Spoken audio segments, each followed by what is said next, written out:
ஆதி சதுர்வேதங்கள் ஓதும் பரஞ்சோதியே எங்கள் அச்சனார் கோவில் அரசே.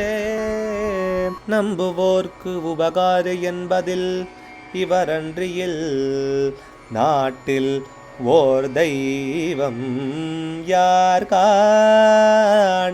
ஆதி சதுர்வேதங்கள் ஓதும் பரஞ்சோதியே எங்கள் அச்சனார்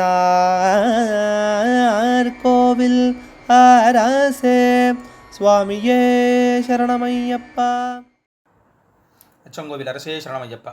பகவானுடைய 347வது நாமா திருப்பெயர் போகானந்த கராஜ நமஹா.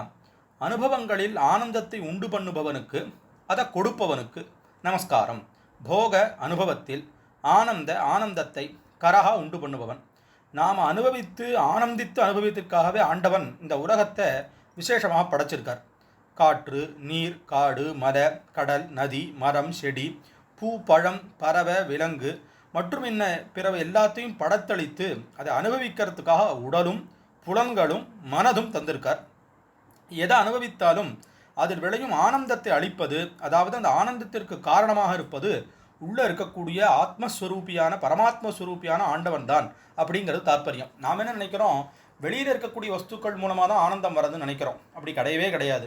ஆனந்தம் உள்ளே இருந்து அதில் வெளிப்படுறதுனால தான் அது நமக்கு வரதா இருக்குன்னு உபனிஷத்துக்கள் வேதாந்த சாஸ்திரங்கள்லாம் சொல்கிறதுனால எல்லா விதமான ஆனந்தத்தை கொடுக்கக்கூடியவர் அப்படிங்கிறது இந்த நாமாவனால தெரியறது. அச்சங்கோவில் அரசே சரணமையப்பா. அச்சனார் கோவில் அரசே. சுவாமியே சரணமையப்பா.